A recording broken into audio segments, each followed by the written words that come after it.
From the Library of Congress in Washington, D.C.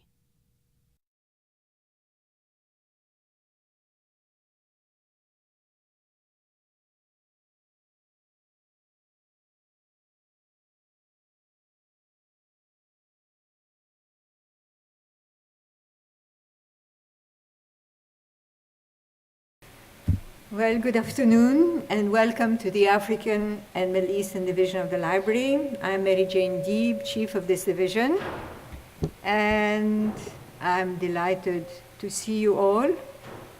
So thank you for being here.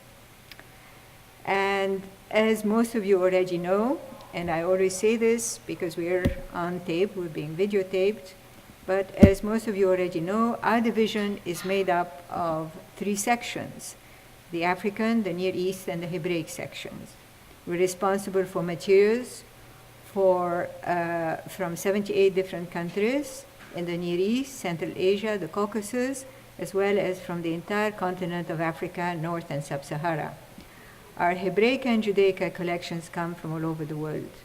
We also serve these materials to patrons here in our reading room and organize programs such as this one, exhibits. We've got one actually on the other side. The Hebraic section has an exhibit called Words Like Sapphire, so I would suggest you all go there and see it after this program. We have symposia as well and workshops. And last year, for example, the African section organized with the Poetry and Literature Center here at the library, as well as with the Africa Society for the National Summit on Africa. They launched a new program, a series called Conversations with African Poets and Writers. And we've had exceptional people come and talk to us, and you can see the whole program on Ahmed's website. So you can see the interview, you can see, and they focus on African writers and poets. We in the African Middle East Division are reaching out to everyone who has researched and done work on our countries of responsibility to share with us their insights and their findings so that all of us attending and participating in the programs leave enriched with new information and better understanding of the cultures and societies whose publications we collect. Today's talk is a case in point. Jeffrey Flocken, the DC Director of the International Fund for Animal Welfare, will be talking to us about leading conservationists and the animals they are trying to save. We do not often get this perspective, and it is so important for us to understand the environmental challenges that many countries face and the impact that has on everyone. And now, to introduce our speaker is Eve Ferguson, Senior Reference Librarian for East Africa. Eve? Good afternoon and welcome to the African Middle Eastern Division and the African Sections program Wildlife Heroes with our guest speaker and co-author of the book by the same name, Jeff Flocken. As Mary Jane Deeb said, my name is Eve Ferguson. I am Senior Reference Librarian for East Africa. Now, please be aware that this program is being recorded, and by asking questions, you agree to be in the recording, which will become a webcast on the LOC.gov website, as well as the AMED division page. Let me start a little bit about how I met Jeff Flocken. I believe we met almost 2 years ago at the National Geographic's launch of the Big Cat Initiative before the book was released, and we agreed it would be a fantastic program for our section. In the past, we've had Will Travers from the Born Free Foundation. In May, we had the director of the Kenya Wildlife Service. I'll just call him Dr. Kip because his name was very difficult.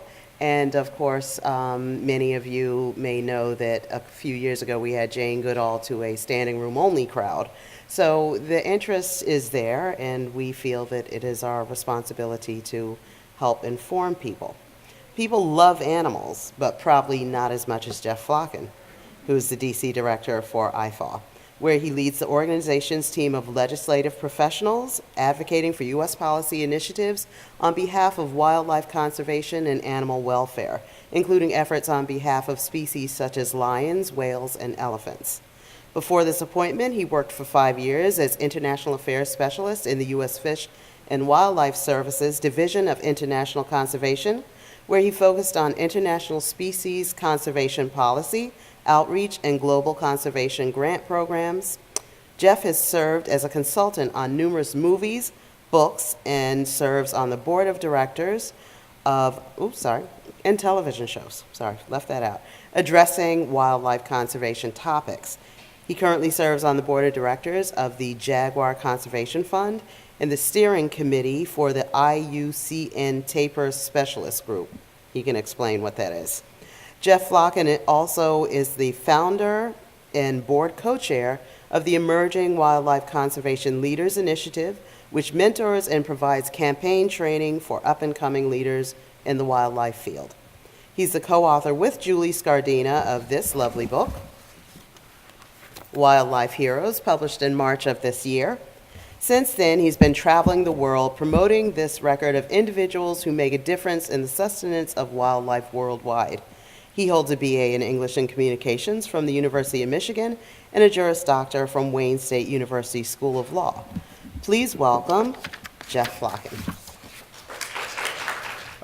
It's a great honor to be invited to be here today to speak at the Library of Congress, and in particular in the African and Middle Eastern Division. Africa is known around the world as one of the best places to see amazing megafauna, creatures that you can't see anywhere else. They've done a fantastic job of holding on to the biodiversity of that continent, and I'm also excited to be in this particular division because Africa is where I got my start in conservation, and it put me in the direction where I am today. So, as Eve mentioned, I'm going to be talking about my book, Wildlife Heroes, and speaking more specifically about what this book says in terms of leadership in wildlife conservation and also inspiration. The book was written in order to help inspire people around the world or the readers or anyone who we could to become more involved in wildlife conservation and to make a difference in their own lives for animals. So I'm going to talk a little bit about where that impetus for the book came from and then talk about what leadership in wildlife conservation means. So to get started, I should probably tell you a little bit about myself. Eve did a wonderful job with the background, but the first thing I was going to mention was anyone who knows me knows I'm a complete slut to have my picture taken with animals. Anywhere, anytime, if there's an animal, I make somebody grab a camera and run out and say, quick, get a picture of me. And I've always been like that. I've actually always loved animals. And I knew I'd end up doing something in my life with animals. What I didn't know, it would be this book that I'm currently doing was something exciting, but I've had a long career in wildlife conservation before this, so it's not just coming from the perspective of an author, but actually coming from a wildlife conservationist myself. As I mentioned, I got my start in Africa. I was lucky enough to get a scholarship to do wildlife conservation work in Kenya during my undergraduate, and it was an amazing experience. It was actually just as incredible as I thought it would be in terms of getting out in the field every day and seeing animals in the wild setting of Africa. What I didn't expect, however, was that it actually changed the way I was going to be working on conservation. At first, I had planned on thinking that I would spend my life being a biologist and doing field studies on individual animals, and it just took 3 months in Africa to realize, getting up every morning and going out and watching giraffes eat, that it wasn't for me. One, it was mind-numbingly boring. It turns out giraffes just eat leaves. Most people probably could have told you that before I went out there and spent the summer recording it, but I had to learn the hard way, and I'd come back every night covered in bites and ticks and everywhere. And even though it was amazing, exciting to be there, it was a little bit, like I said, mind-numbing. But that wasn't the reason why it changed my direction. What really changed the direction of what I was working on was because I was able to see what was happening in East Africa and see how complex the issues were in terms of wildlife living so close to people and an expanding population in that region and the wildlife in turn decreasing. And I saw there was going to take a lot to do something about this. So for me personally, spending every day working on one species and going out and watching it eat leaves, I didn't think it was going to be enough for me to satisfy what I needed to do to help save animals. So what I decided was that I would change my track and go into policy instead. And so when I got back, I went to law school, and that was when I started working in the way I am now, doing policy to help save animals. Right out of law school, my first real job was working for the National Wildlife Federation, working on domestic species. I helped design their campaign, national flagship campaign for endangered species in the U.S. Then I started doing more international work, and as Eve mentioned, I went on to the U.S. Fish and Wildlife Service, working for the U.S. government, doing species conservation on a suite of animals that the U.S. Congress had deemed of special significance for saving by U.S. citizens. That included elephants, great apes, rhinos, tigers, and sea turtles. I loved that job, and it was very exciting. But after about 5 years of doing that and being in the U.S. government, I decided again it was time for a change. And I was lucky enough to get offered the position as the head of U.S. policy for the International Fund for Animal Welfare. And that's where I currently work. IFAW for short is an amazing organization. It works around the world to help animals in crisis. We operate in over 40 countries, including offices in South Africa and Eastern Africa and the Middle East.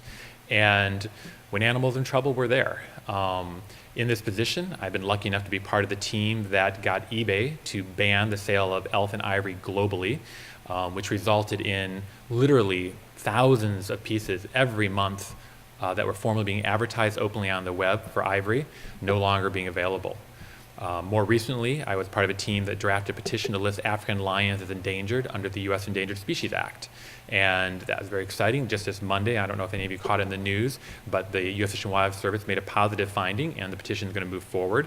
And this species, which is direly in need of protection, they've declined by over 50% in the last 30 years, may get new protections here in the U.S. under the Endangered Species Act because of this. So IFAW has given me the ability to keep helping species and doing more. And it's been very exciting. I find that my philosophy matches very well with the International Fund for Animal Welfare, because they're concerned about saving species at a population level and habitat, but also helping individual animals. And for me, that's just been a perfect fit. But with the book, this story actually started about 15 years ago, back when I was at National Wildlife Federation, and I got a grant from SeaWorld Busch Gardens to do wildlife conservation. And I met Julie SCARDINA, and she, you may recognize her, is a celebrity spokesperson. She's been on The Tonight Show more than any other guest but Steve Martin, and she brings on animals. And we instantly became friends because we both are probably obsessively committed to helping wildlife and animals. So, and I would say, I mean, my wife, who's here, would agree almost to an unhealthy level. So we bonded over that and ended up for the next 10 years traveling around the world together on different wildlife conservation projects and seeing what was going on in the field. And on one hand, it was amazing. We were seeing incredible places with incredible animals, but on the other hand, it actually showed us right to our face how bad the situation was. As everybody knows, wildlife is suffering. The #1 leading threat to biodiversity is loss of habitat and pollution, and that's followed by overexploitation for consumption, for the traditional Asian medicinal trade, for pets, also followed by new disease transmission. Animals are being shipped and taken to places where they never were before, and because of it, diseases are transferred to new areas. And the newest threat, climate change. The International Union for Conservation of Nature has just recently announced that climate change is set to take over habitat loss as the #1 leading reason for the decline of biodiversity on our planet in the near future. So it's very sobering. And when Julie and I visited Africa or South America, and we go back 5 years or 10 years later, you could see right in front of you the lack of biodiversity that was there before. Animals that you would see on the ground that were there and all around were no longer abundant. They were no longer as diverse. And it just happened in the last 20 years. That quickly we were seeing that it was making a problem. But at the same time, we were seeing these still amazing animals out there, animals that we really wanted to do something to help save, that we were committed to trying to make a difference. So we started talking more and more about how can we do more. You know, we have our own products we're working on with our own individual companies, but how can we reach more audience and do more to save these species?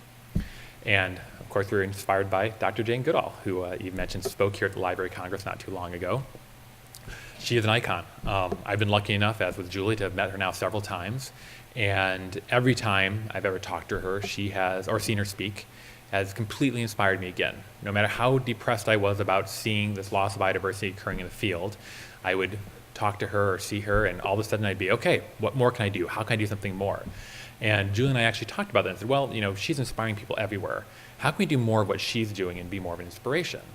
And we tried to dissect and say, well, what is it about Jane that really makes us want to do more. And it was her story, her compelling work that she did in Tanzania, working at the Gobi Stream National Park for studying the sociology and the chimpanzees that were there, that made such a compelling story. And that inspired both of us. And we thought, well, how can we spread this further? And that's the idea where the book came from. She and I decided that we would go out and try to tell as many stories like Jane Goodall's, the Jane Goodalls of different species, that could get people excited about conservation and teach them more about wildlife and education. So that's where the Wildlife Heroes book idea came from. And the first thing we did is we sat down and we made a list of all of our favorite animals, which got us down to about 600. And that was a really bad place to start. So we started whittling it down a little bit and tried to think, okay, what kind of things we want to relate in this story? So we wanted to make sure we had animals that were found on the land. We wanted ones that people saw in the ocean, as well as ones that are found in fresh water. Additionally, we wanted to capture some that are seen in the air and in the canopy. We wanted animals that everybody was familiar with, like tigers, but we also wanted ones that people didn't really know much about. This is an Australian sea dragon, an animal that most people don't even recognize. We had our own favorites. I'm a big fan of giraffes, as I mentioned, despite having to spend every day going out at 4 in the morning and watching them eat leaves. I still love them, and hippos. But actually, the editor ultimately had to cut some of those species like these last two. I really wanted to have the freshwater dwarf wedge mussel. Talk about a sexy beast, this thing's amazing. And freshwater mussels are highly imperiled. They're falling the populations all across the Americas. But unfortunately, our editor said, sorry, people can't relate.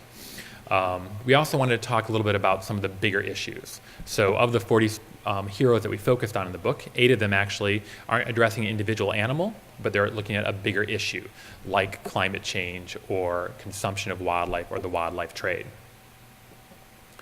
And then we wanted good pictures. And luckily early on, Julie and I decided that we would give 100% of our profits to the wildlife conservation featured in the book. And that opened up a lot of doors. We had some of the world's best photographers of wildlife offer to use our pictures for free in their books. And we said, and what's going to sell the book? So we said, of course, baby animals, because everybody loves baby animals. So we got just as many pictures of baby animals as we possibly could into the book, and we think that really helped. Then, once we had our animals narrowed down to about 200, we had to start figuring out who the heroes were going to be. And this ended up being even more challenging because we wanted to tell just the right stories. Stories that were about animals that were highly endangered but could still be uplifting. We wanted these stories to be ones that, in fact, really, really moved people. And we decided, first of all, not to include Jane in the book, kind of a daring choice maybe, but we thought most people knew her story. We wanted to introduce new stories. We were very lucky. She wrote the endorsement on the back of the book, so it was still nice to really have her involved, and she was very, very supportive of the project. So we started looking at the names people knew, like George Schaller, famous for going to Africa and doing some of the first studies of wildlife comprehensively for biology. We talked about Richard Attenborough. We talked about Joy and George Edmondson, who did Born Free book. Roger Payne, who was the first person to ever record the songs of whales underwater. And we said, what do all these people have in common? They were all in their 80s. They were mostly all white. And they almost all were American or from Europe. And we decided that wasn't the book we wanted to write. We wanted to write a book about people that people who read it can relate to. This isn't what America looks like. This isn't what the world looks like. This is more reflective of that time. So we really wanted to get more diversity so the people who read it could relate to the people in the book and be inspired to do their own conservation, become part of this movement, and realize that it's good for everybody to be part of the greater movement to help wildlife. So we looked for gender diversity. We looked for diversity in age. We tried to make sure that there was representation from different nationalities and just as many different kinds of people as we could possibly find. So we did all this and thought, okay, the hard work's done. Got it down to 40, which was really a challenge. And then we had no idea that the hardest work was still ahead of us because trying to nail down 40 of the world's most altruistic and busiest people is really difficult. Many of them would be in the field for 6 months at a time on a boat. They'd have no email access in the jungle. They would be completely inaccessible by phone. And many of them also were control freaks.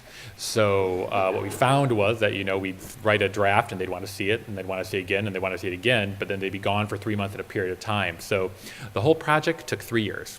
From the time that we first sat down and decided we were going to do this to the time that the book came out with a 3-year period. We loved it. We had a chance to talk to 40 of the best people on earth as far as I'm concerned, but it was quite an endeavor. And while we were doing this, we decided we wanted to do more than just put out the book. We wanted to kind of look and see what made these individuals special. Were there certain traits or characteristics that made them unique heroes for wildlife? There's very little out there on this topic. If you go to a bookstore or a library, you'll see shelves and shelves of what makes a business leader great, what makes a government person great, what makes a politician great, almost nothing on what makes a wildlife leader great. So we wanted to kind of look at that perspective again because our hope was to inspire. There was a paper by Dietz in 2009 that interviewed 10 wildlife conservation leaders. Interestingly enough, 9 of them were male, all were white, all were from North America. 5 years later, Ogden and Fascione did a research, tried to look at the same project and expanded it so it included 27 people, and of which half were women, which is very important. Actually, in the wildlife conservation field, women are much more numerous than men. Actually, in my office, there's 9 of us, and I'm the only guy right now, which makes for an interesting everyday experience.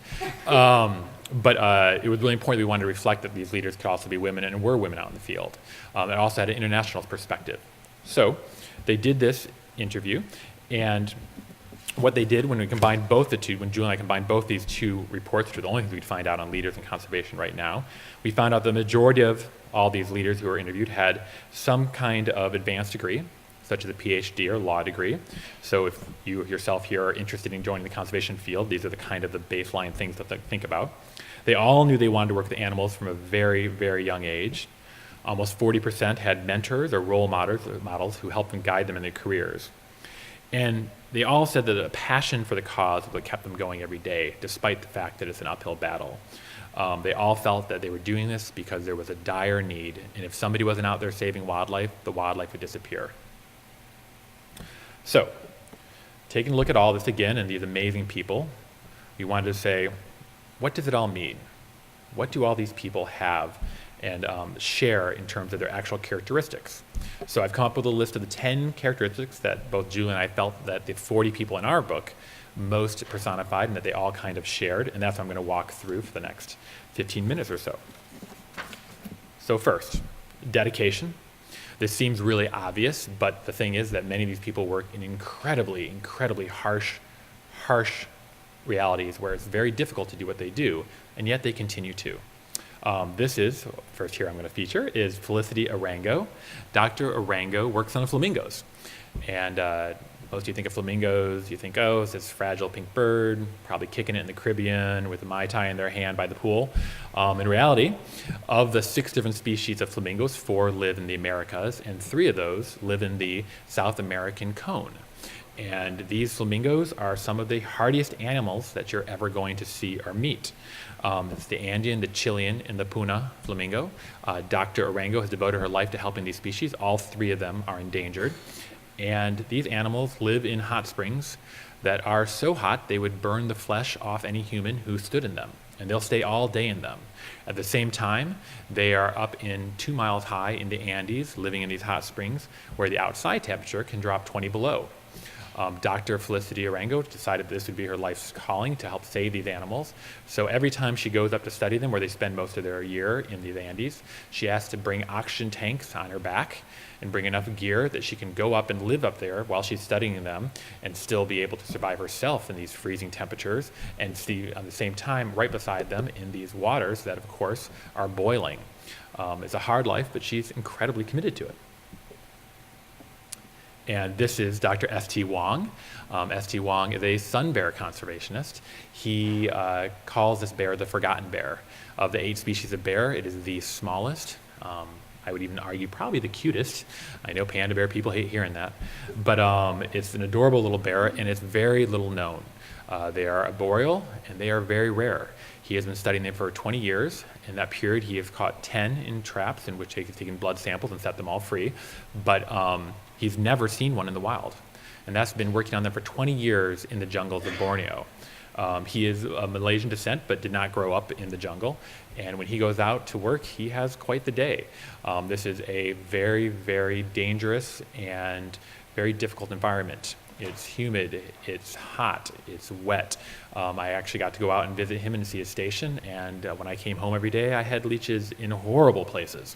And he has that same problem every day when he goes out there, but he loves what he does. ST actually had a tragedy. One of his field researchers was killed when a flood tipped over the boat that he was going on when he was out there. And this is just one of the things that happens. Many of these heroes that we've talked to have expressed that they've lost friends and family and colleagues and coworkers in these environmental conditions. And it's not just a freak accident like that, but it's disease, and it's these things that they have to deal with on a daily basis. But he is the first person to ever have done a long-term study of the Malayan sun bear, and he is really helping to find out the things that nobody knows about this species.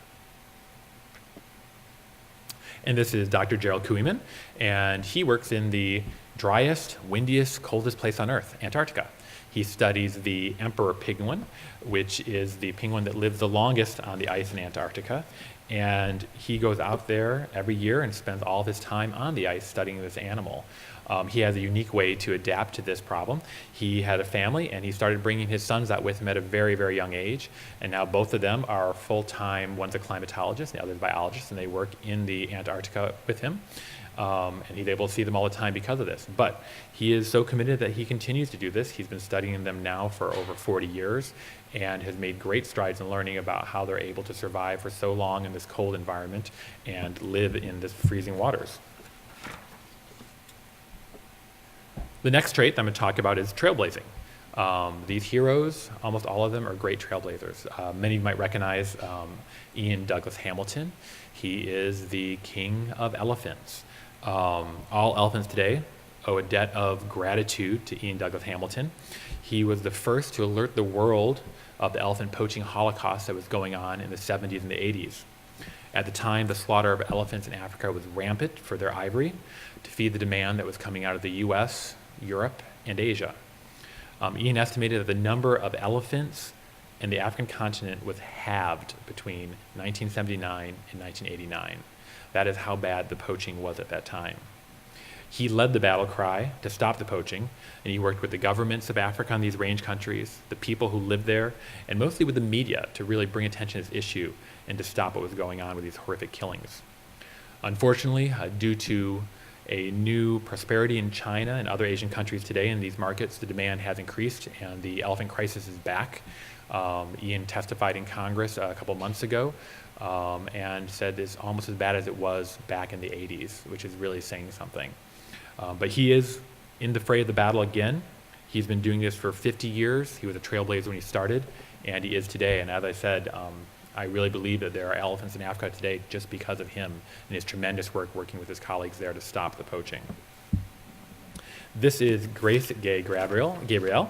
I'm very proud to say she is a colleague of mine at the International Fund for Animal Welfare. Grace was born in China during a very politically volatile period. And when she was a young adult, she was working as a reporter for a TV station outside of Beijing and was sent on assignment to go visit a bear bile farm. And when she got there, she was just so appalled by the atrocity of these poor bears that were being kept in order to extract to extract the their bile for traditional Asian medicines, that she was compelled to want to do more. And she went to the Chinese government and got permission to open up the first international animal welfare office in all of China. And that's where she works today, and she runs this, and she's become an incredible advocate against the Chinese consumption of endangered species and trying to stop the trade and their role in it. She's incredibly outspoken and has been a real asset to have someone like her in China of Chinese descent working to stop the trade. Also, one of the accomplishments, one of her many accomplishments while she'd been there, was she opened up the first government-sanctioned raptor rehabilitation center in Beijing in 2001. And what she did was she was able to start collecting raptors that they were confiscating. Prior to this center being opened in 2001, most of them were killed. When they were confiscated, it's illegal to take raptors out of China, but they were being sold in markets for food and being shipped to mostly to Asia to be kept as pets. She opened up this rehabilitation center in Beijing, and since she opened it, they've actually treated and saved over 3,000 raptors, 60% of which have been released back into the wild, which is an amazing number for anyone who works in rehabilitation systems. All right, and this is Dr. Amanda Vincent. Dr. Vincent works on seahorses, and she is the absolute definition of a trailblazer. When she started this, no one had ever conducted a study of seahorses in their native environment. Everything we knew about them was learned from aquariums and captive settings. And she decided that she would be the first person to study in the wild, and she proclaimed it very loudly and told all of her colleagues, I'm going to go out and be that person to go out and study them in the wild. And she went out off the coast of Florida where there were sea turtles, where there were seahorses, and everybody knew that. And she spent 2 months there and didn't find a single one. And she went back with her head down low and went back to the aquarium and studied them there and tried to figure out how was it that we know they're there. Fishermen catch them, commercial harvesters catch them, but she couldn't find a single one to study in the wild. And what she learned back in the aquarium was that she had to find the right way to identify them. Seahorses are amazing at camouflage. They blend in their environment almost perfectly. So what she did was she found out how to see them. And what it is if you can see this picture, if you follow, this is a polyp seahorse wrapped around a piece of coral. And if you look starting at the head and follow the body back, at the tip of its tail, it wraps around the coral. And it's that little twist around the base where she learned that's the only way to see them in the wild. And so whether they were holding on to a piece of seaweed, debris, coral, they always had a little bit of a wrap there at the end, which would not naturally be on that piece. So seahorses, which can change color to match their environment, many of them evolved to perfectly match their surroundings, could always be identified that way. And by doing this, she unlocked an entire world that had never been studied before. She learned that they are ferocious predators in the wild, even though they have no teeth and no stomach, that they are monogamous, that they are the only fish that can hold hands. They wrap their tails around each other and float often for long periods with their mates. She learned all this because she took the time to be the first person to really go out and say, we need to see what's happening to these animals in the wild and not just in an artificial setting. She also was the first person to realize that seahorses are being harvested at an incredibly unsustainable rate to be used in the traditional Asian medicinal trade. She started the Seahorse Project, which in fact is working to try to work with communities and find ways that they can sustainably use seahorses without wiping them out of the wild altogether. Tenacious, which is another word for stubborn as hell. Many of these heroes are tenacious. This is Dr. RAOUL de TOIT, who has worked, he is a native Zimbabwean, and if you follow the region, this is one of the most economically troubled and politically turbulent places on earth. And it is a very difficult place to work on conservation because the needs of the people are so great and there is so much trouble. But he has committed his life to helping to save rhinos. Rhinos are poached. All 5 of the remaining species of rhinos, 2 are in Africa, 3 are in Asia, are in dire trouble. Particularly right now, the poaching crisis for rhinos is almost as bad as it is for elephants, and some people say it's even worse because there are fewer rhinos than there are elephants. What he has done is when many of his colleagues left the country because of the political turmoil, he took root and started working with local communities, setting up conservancies that formerly were doing cattle ranching and turning them into wildlife conservancies, places that people could go and visit wildlife and see wildlife, and the community all together worked to have ownership in this property and to benefit from the visitors. And as a result of his work, this is the only area in Zimbabwe that the numbers of rhinos have actually increased instead of decreased. Because the political turmoil has actually continued to gotten worse, it's been harder and harder to get ecotourism there. So he's changed his tactic. Now he's working with development institutions around the world, such as USAID, and trying to find ways to inspire local people to benefit from wildlife in a non-exploitive way. For example, tying funds for development to successfully keeping rhinos in the region and successfully calving them. And in fact, instead of just handing money to communities, using it towards education and building schools, because his point is, no matter where you're in the world, everybody wants their children to do better. And if you can tie your children doing better in their lives and having an easier life to saving wildlife, you're going to succeed. And the project is just newly launched just a year and a half ago, and it shows great promise. And he's very excited that even without the ecotourism that they had before, they'll still be able to keep these rhinos. This is Claudia Fay. She is also tenacious. She had the gall to think that she could bring an animal back from extinction in the wild, and she has. Dr. Fay was only 15 when the last PRZEWALSKI'S horse was taken from the wild for a zoo exhibit and shortly died afterwards. And Since then, she has always been fascinated. She remembers seeing the story when she was growing up in France, and she was absolutely fascinated by these animals. They are the last wild horse. All other wild horses are extinct. We still have populations of feral horses, but those are just domestic horses that have gone wild. And these are the only true wild horse. All of them left on the earth today are descendants of 15 individuals that were part of a private population. Luckily, they do quite well breeding in captivity, but they're no longer found in Eurasia where they originally were found in the wild. What she decided to do was she wanted the long-term goal of helping to save the species. She took a herd of domestic horses and set up a property in rural France where they could live naturally. No barn, no feeding, and started studying them and seeing what it took for them to survive. And she took this research to a private zoo which had a population of PRZEWALSKI'S horse. As I mentioned, they do quite well in captivity, and there is a remaining population of them in captivity, and said, let me take these animals that you've had here for decades and take them into this semi-wild environment in France and see how they do. And what she found was they immediately started forming natural herds and forming different adaptation strategies that would allow them to survive without living in a domestic setting where they're being hand-raised or fed daily. So then she went back and said to the government of Mongolia, I have this herd. Let me take them to Mongolia and put them back out there in the wild and see if they can survive. And in 2004, she brought back 29 of these horses to Mongolia, and since then, they have gone back to the wild. They live in a semi-wild environment at this point. They still come in during the harshest winters, and she'll provide feed if they're starving, but they are birthing, they are having foals, and they are running in the plains of Mongolia again.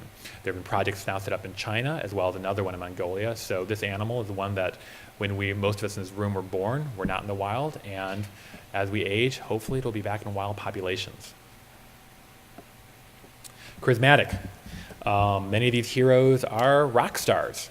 That's one of the messages that Julie and I want to get across, that it's just as cool to really admire and want to be like a conservationist as it is to want to be like someone like Britney Spears or Lindsay Lohan. For my daughter, I'd much rather have her want to aspire to be like Deborah TABART. Deborah TABART is the International Koala Woman, and she is a character. And she's from a country of characters, Australia, but she even stands out there. NPR's Alex Chadwick of NPR, he dubbed her the love child of General Patton and Mother Teresa. She wears fire red lipstick as her trademark in business suits, and she'll go in meetings toe-to-toe with the biggest developers in Australia and the most obsessive ranchers and landowners and politicians and tell them that they have to make room for koalas. And not only does she do this with the force of her personality, which is something, but she also is able to do this with science behind her. Deb TABART developed a mapping technology, never before seen, where she's actually mapped over 4 million hectares of habitat in Australia. She is able to tell you to the tree where they can and can't sustain koalas. So when she went to the Australian government and said, our koalas are in trouble, and they said, no, there aren't. We have hundreds of thousands of koalas. She said, show me where, because I have the maps. And she laid them out, and they were forced to acknowledge that they had a problem on their hands because there was not enough habitat for the koalas that they were claiming lived in this country. Since then, she has been called to NASA to teach them the technology that she developed for mapping, and she won the Smithsonian Medal of Honor for her mapping work. And this is Leandro Silveira. The dude is a stud. He is doing jaguar conservation work in the Pantanal of Brazil. He is amazing. And what he brings with him is a machoismo that people respond to in that region. This is Pantanal, if anyone's been there in Brazil, is the Wild West of their region. It's ranchers, it's farmers, it's people who lived for years and kill jaguars on sight. And what it took was someone like Leandro, who could assimilate into the folks there and talk to them as a native Brazilian and say, no, actually jaguars are part of our heritage. You shouldn't be killing them. And he learned that they were being killed because people were claiming that they were killing all the cattle. And he said, well, how about if I prove to you that they're not killing your cattle? And he set up a system where he did necropsies anytime there was a cattle that killed and there was a claim that it was being done by a jaguar. And he and his team of field ranchers would go out there. And what they found was, whereas before they did the study, ranchers claimed that about 90% of their losses were attributed to jaguar. When he actually did the study, it was like 5%. Most of the jaguars were dying because of disease. They were dying because of poor husbandry techniques. They were being attacked by feral dogs, by cougars, and sometimes by jaguars. But they weren't the overall killer of all cattle that they were being seen before that. And he convinced the ranchers of this. And since then, this is one of the only places in the world, in the Pantanal, where you can go now and see jaguars during the day. I've looked for jaguars all over South and Central America, and I've never seen them. And the Pantanal is the one place that you can go and actually see them. And it's because of the dude. He's the man. Sometimes it really helps to have the charisma to back up what you're talking about. Community-based. Community-based is the one thing that every single one of our 40 heroes stressed when we talked to them. They all said that they could not do what they were doing if they were not working in the community, part of the community, and relating to the needs of the people who have to live by these animals every day. And that many of them are impacted by them. There is human-wild conflict with many of these species. This is SHIVANI BHALLA, and SHIVANI is the youngest of all of our heroes in the book. As I mentioned, we really tried to get a range of folks, but she is also one of the most accomplished. She started the Ewaso Lion Project in the Ewaso Nyura region of Kenya, and she grew up in the city. She is Kenyan, native born, and she decided that if she really was going to make a difference in helping to save lions, that she had to go out there and live amongst the lions and amongst the people who were living with the lions all the time. So she gave it all up, and now she lives most of a year in a tent with no running water, no electricity, but she is in there with the Samburu people who have to live by the lions. And lions do attack people, and they do attack livestock. They are a threat in these regions. So she wanted to work with these people and learn more from them. She taught herself Swahili, French, Hindi, and Samburu so that she could speak with people in the tongues that they are most comfortable speaking. And as a result, it's been a fantastic endeavor. She is working very well. Their population is completely stable. Kenya is having a real problem with lion killing right now by local people. And in her region, not at all. Her most recent project was she bought GPS units, or she raised money to buy GPS units for different guards from local, they call them the lion guardians, local men who go out and track lions and bring back the information. They'll take tourists out and show them to her. And they're part of a citizen science monitoring project. She'll take the information and help to find out why our lions are being successful and why they're breeding and doing well, whereas in other parts of Kenya, they aren't at all.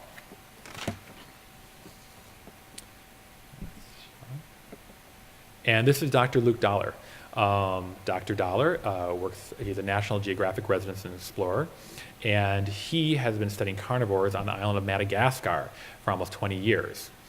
He first went out there studying lemurs, and while he was doing it, he found one of his, while he was monitoring a radio-collared lemur, and realized that the radio collard stopped moving. And he went out and found a big pile of bones and tendons and disgusting stuff that was his lemur. And he asked the local people, what was this? And they're like, oh, the FOSSA got it. And he's like, what is the FOSSA? And at that time, this is one of the least studied carnivores, and it was the largest carnivore on the Isle of Madagascar. It's crazy. I got to see one in the wild when I was out there. It looks like the cross of a cat and a dog and a bear. And it's just amazing, but no one knew anything about it. So again, he followed the same model I talked about. He went and he started living with the local people and finding out all he could, both about the biology and ecology of the animal, but also about how the animal related to the local people. And what he learned was there was folklore growing up in Madagascar that if a child was bad, his or her parents would tell them that the FOSSA is going to sneak into your room tonight and steal you away. Now I tried this on my daughter, it actually works. So I did appreciate that part of it, but the downside was people grew up fearing the FOSSA, and they were killed on sight when they entered villages. So he set about trying to figure out how he can change this. And what he learned by his biology part of his research was that FOSSA actually don't just eat lemurs, they also eat wild pigs and rats, the two largest vermin and problems with crops that these people faced on a daily basis. And he developed a slogan that said, no FOSSA, no harvest. And by this, he was able to show them that if you appreciate and let this animal be part of your environment, and in this case, luckily, FOSSA do not attack people, they would in fact be a benefit, and it would help them by killing these deadly predators that are raiding their crops on a regular basis. Since then, FOSSA are doing better in the region where he's working. They still face the problem of habitat loss, but the retaliatory killings and the killing on site have gone down tremendously. Sacrificing. Many of these heroes have made great sacrifices for the work they do. This is Dr. Vera da Silva, and she studies Amazon river dolphins, a very little known species of freshwater dolphin. And there are only 2 wholly freshwater dolphin species left right now on the planet. When she started doing this work, she was a grad student. She actually was a single mother, a widow, at a young age with 2 small children. And she was tasked by the government to go out, and she was doing fish work in fish ecology, and the government was having her on a fish study, and she learned that they were going to be doing a massive culling of the Amazon river dolphins, because the local fishermen had been telling the government that they were eating all the best commercial fish, that they were eating the largest fish, the fish that they needed to be profitable for their livelihoods. So the government reacted. Nobody had ever done a long-term study of this species, and said, fine, we will go out and have them killed. And she intervened. She said, actually, let me study them. Let me make sure that this really is the problem. And so she took a canoe and she went out into a boat, and this is before there was email, this is before there was internet or cell phone, and she studied them during the flooded seasons in the Amazon where she worked. She had to leave behind her 2 small daughters, who she left to stay with family and friends for months at a time without contacting them. But she felt it had to be done because nobody knew if in fact these animals were related to this depleted sources of fishes, or in fact if it was another cause. And what she learned was that they're opportunistic eaters, that Amazon river dolphins do not go after the biggest, healthiest fish. In fact, they go after the sickest, smallest, and weakest, as you'll typically find with carnivores. And they weren't impacting this. In fact, there was overfishing problems, and it wasn't the fault of the dolphins. And as a result, the dolphins, very happy, they didn't kill them. It was wonderful. The government called off the culling, and since then, Dr. da Silva has gone on to do the longest and most intensive studies of this. She has now, though, teams of researchers that go out and study Amazon river dolphins. So she gets to spend more time by her daughters, who she assures me has forgiven her at this point.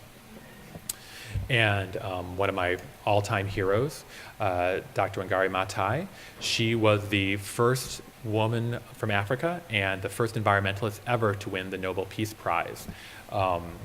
Some of you who work in this division are probably very familiar with her work. She's an amazing inspiration. She won this Nobel Peace Prize for her work empowering women to rebuild their environment. After growing up in East Africa and seeing the natural world changing around her rapidly because of development, she adopted a plan to empower women and empower children through planting trees. And this allowed disenfranchised women and children to take control of the situation, an opportunity to shape their own destinies and be part of what was going on around them and make it a better situation. She was also very outspoken. And when I talk about sacrifice, she was in fact persecuted and imprisoned for her beliefs, which she was very, very strong and adamant about. I highly recommend reading her autobiography called Unbowed, which talks about her work. I'm very sorry and sad to say that unfortunately Professor Maathai passed away last year, but she leaves behind an amazing, amazing legacy. In 1977, she founded the Green Belt Movement, and as a result of this, 40 million trees have been planted, and over 30,000 women have received training and gotten jobs working to help the environment. She made tremendous personal sacrifices, but has left an incredible legacy. Resourceful. The heroes in this have all been tremendously resourceful, many of them doing non-traditional tools in order to save wildlife. This is Dr. Merlin Tuttle, and Dr. Tuttle is a bat expert, loves bats. He did research on bats and went out and started, when people thought these were just the scourge of the earth, vermin that needed to be killed, in caves they used to actually put smoke bombs and light fire to them to kill the bats because they were in the region. He went out and started researching them and showing that bats, in fact, were a benefit. Again, it goes back to crops and livelihoods. Bats are voracious eaters themselves. They can eat up to 1,000 insects in 1 hour, and it tended to be insects that, in fact, harm crops. But this wasn't enough for him. He wanted to go beyond just this, and what he did was he decided that he was going to try to make the world appreciate bats, and he became a photographer, and a very accomplished photographer just of bats. He has thousands of stunning images of these animals that show that these are creatures that are gorgeous and in fact should be revered. In 2002, he had a unique honor. 4 of his images were used on U.S. Postal Service stamps than ever before, and the world got to see that bats can be beautiful, which was a new message. This is Dr. Kassie Siegel. She is a lawyer, and I love her because she's a lawyer. She used her power for good and not evil, which is what I hope to do. And what she did was something astounding. She forced the U.S. government to acknowledge climate change. In 2006, when she was working on different biology issues as a policy expert and lawyer, at that time, the U.S. government did not acknowledge climate change publicly. I know that. I was with the U.S. Fish and Wildlife Service, and anytime I put forward a memo or a statement that had climate change or global warming, it was sent back to me with that redacted. I was told forcefully never to include that in any statements I make as a U.S. government employee. What she did, though, was she found a unique way to force the government to talk about this issue. She went to the Endangered Species Act, and she wrote, along with her partner, Brendan Cummins, a 130-page technical petition to list the species endangered because of climate change. Now, today, everybody relates polar bears to climate change and the threat they pose. In 2006, nobody did. That was a completely unique idea. And when in 2008, the US government announced the fact that the species was going to be listed as endangered because of her petition, it made the front cover of Time magazine. It was a 5-page article interviewing her and her idea to take the law and make it help the species in a way that had never been done before. Another unique way for helping animals, this is Dr. Alison Jolly. She's known as the Grand Dame of Madagascar. She is one of the world's leading primatologists studying lemurs in the wild, doing some of the first long-term studies. And while that's not as unique, what she did do is unique is that she took what she learned and she applied it in a way that the world could see. She's a famous author. Many of you may have read her book, Lords and Lemurs, which made the conservation issues and the biology and the unique endemic species of Madagascar accessible to the world. It was a best-selling novel. And today she has authored a series of children's books about lemurs, all in Malagasy language, so that children in Madagascar growing up can learn more about the natural environment and appreciate it and understand how valuable it is. Ingenuity. Some of these people think outside of the box. They have to do whatever they can. This is Rogério Cunha de Paula, who works in Brazil on the maned wolf. He was studying this animal in the Serra Canastra National Park and noticed, he's a veterinarian by training, and noticed that the population was declining, even though it was a protected area with no habitat loss. And what he learned was that these animals, although they never attack people, in fact, are never above taking a chicken dinner either. They had gotten into the habit of going out and raiding all the farms on the outskirts of the park and some inside the park. It was a multi-use park. And so the farmers had decided they needed to eliminate them. So they were killing them. And Rogério, being a very creative person, said, what can I do about this? He's not an engineer, but he sat down and he designed a wolf-proof chicken coop. And he got funding to build models of it and distribute it to all the farmers in the region, got them in board and invested in this. Folks built these wolf-proof chicken coops, and as a result, the chickens stopped getting killed. Rogério got to go back to being a veterinarian and studying zoonotic disease with maned wolves. The farmers no longer were losing chickens. The wolves were no longer being killed. And of course, the chickens were happiest of all because they were no longer being eaten by the wolves. It was a win-win in a very creative way that he was able to apply this skills, and that we found that many of the folks will be able to do this. This is Dave Wiley. He works for the U.S. government in the Stellwagen National Marine Sanctuary off of the Cape Cod coast. What he did was really, I thought, very exciting and innovative. The Stellwagen National Marine Sanctuary works is a mixed-use sanctuary, and there is a lot of traffic there from vessels going in and out of ports along the eastern shore, including Boston. Unfortunately, it is also a migratory pathway for calving northern right whales, which the Northern Atlantic right whale is one of the most endangered whales on the planet. They think there's less than 400. So every time one of them is struck by a vessel and killed, it actually diminishes the chance of the whole species to continue. So Dave went about trying to figure out how to solve this problem of ship strikes in his National Marine Sanctuary. And what he did was he pulled together a group of government agencies, academics, and not-for-profits. I'm very excited to say IFA was one of them. And they developed an acoustic satellite transmitter system which announces when whales are in shipping lanes. Then he took it one further and, working with the same group, designed an application for iPads that shippers can download for free, and with just using an iPad, they can put it on top of the front of their vessel when they're steering, and it'll alert them when there are whales in the area, and they're able to slow down. So by doing this, he has set up a system that actually helps whales and is innovative and free. And there's actually a southern Atlantic whale. The right ones are hard to get underwater, so. And this is Lori Marker, one of the final heroes I'm going to talk about. Lori actually works on cheetahs in Namibia. And she has taken the idea of being ingenuitive to a whole new level. She has developed programs that help cheetahs. She actually was working and living in a zoo in California, heard that cheetahs were in trouble in Namibia, visited, saw that local farmers were killing them as predators, and came back and developed a whole suite of innovative ways to save these animals. She started raising dogs that were cattle herders that would keep the cheetahs away. She also introduced better husbandry techniques that protect cattle from predators. And lastly, she created cheetah logs, which has taken an invasive scrub, taking over habitat of cheetahs, and it compresses them into firewood. So not only is it getting rid of a destroyer of habitat for cheetahs, but it is allowing for a product that keeps people from having to go out and cut down trees. And lastly, it's giving a livelihood for local people who can build them and sell them. So her work on cheetahs has changed them from being a feared predator to actually a beloved animal in the region. Again, no longer are there predatory killings in this area. So I'm going to wrap this up because we're getting to the end, but the overall thought I want to take away from this, that there are certain traits that conservationists that are successful have brought with them to where they work. They're dedicated, they're trailblazing, they're stubborn, charismatic, they work in communities, they sacrifice, they're resourceful, and they're ingenuitive. These are the things that have made them successful. And I think that this goes outside of the wildlife conservation field and actually can be applied anywhere. But for my interest, I'm most happy to say that it's something that conservationists can do and use.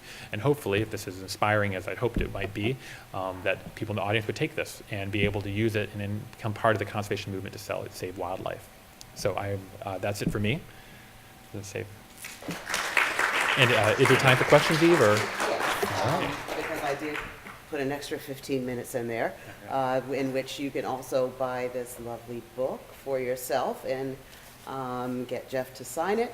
But also, I'm sure some of you all have questions. I'm happy to know that, you know, it's not too late for me to be Jane Goodall. I always wanted to be maybe not quite her status, but are there any questions for Jeff? Any questions? Well, I have a question. Okay, so my question is, I know I spoke to you about it a little bit earlier. It's kind of two-part. One is that I lived in Uganda. When I lived in Uganda, I went to Murchison Falls Park. It was full of animals. I went back in 2010. The animals were gone. There are no rhinos. There are no zebras there.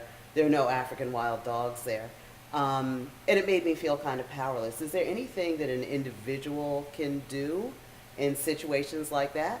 And the second part of the question is something I discussed with you earlier, and that is, I'd like you to talk a little bit about keeping exotic animals as pets. Absolutely.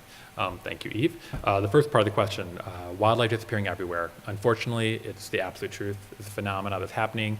I mean, even if you go to where my parents live in rural Michigan, they had wild turkeys and deer and foxes there 6 years ago. They're gone today. It's happening in a very, very quick time frame, and it's frightening.